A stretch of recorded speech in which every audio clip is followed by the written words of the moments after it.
केंद्रीय गृह राज्य मंत्री श्री नित्यानंद राय के नेतृत्व में एक उच्च स्तरीय भारतीय प्रतिनिधिमंडल ने मनीला, फिलीपींस में आपदा जोखिम न्यूनीकरण 2024 पर एशिया प्रशांत मंत्रिस्तरीय सम्मेलन में भाग लिया।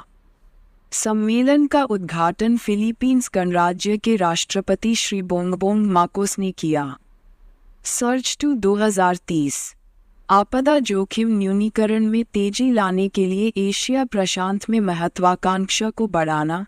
विषय के तहत सम्मेलन में एशिया प्रशांत क्षेत्र के मंत्री और नीति निर्माता बढ़ती जलवायु संबंधी चुनौतियों के मद्देनज़र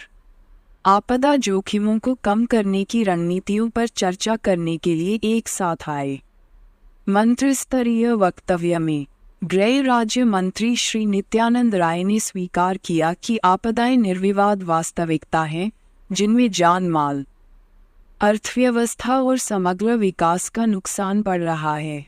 उन्होंने आपदा जोखिम न्यूनीकरण (DRR) रणनीतियों के लिए प्रधानमंत्री श्री नरेंद्र मोदी के 10 सूत्रीय एजेंडे के अनुरूप आपदाओं के प्रभाव को कम करने के लिए समावेशी और सक्रिय कार्यों को लागू करने के लिए भारत की प्रतिबद्धता पर जोर दिया। प्रारंभिक चेतावनी प्रणाली (EWS) और प्रारंभिक कार्रवाई,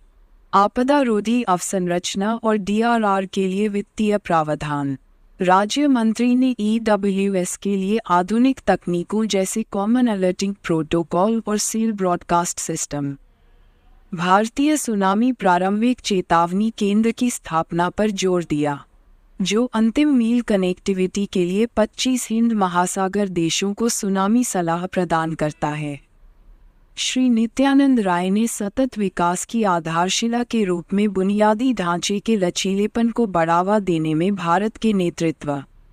पर प्रकाश डाला और कहा कि भारत की एक पहल आपदा रोधी अवसंरचना के लिए गठबंधन में अब 47 देश सदस्य हैं और यह आपदा रोधी अवसंरचना में निवेश के लिए तकनीकी सहायता और क्षमता निर्माण प्रदान कर रहा है।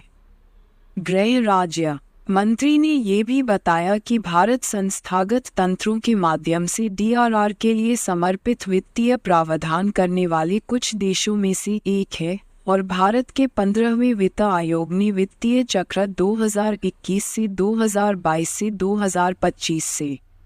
2026 के लिए राष्ट्रीय आपदा जोखिम प्रबंधन कोष और राज्य आपदा जोखिम प्रबंधन कोष के लिए $30 बिलियन आवंटित किए हैं।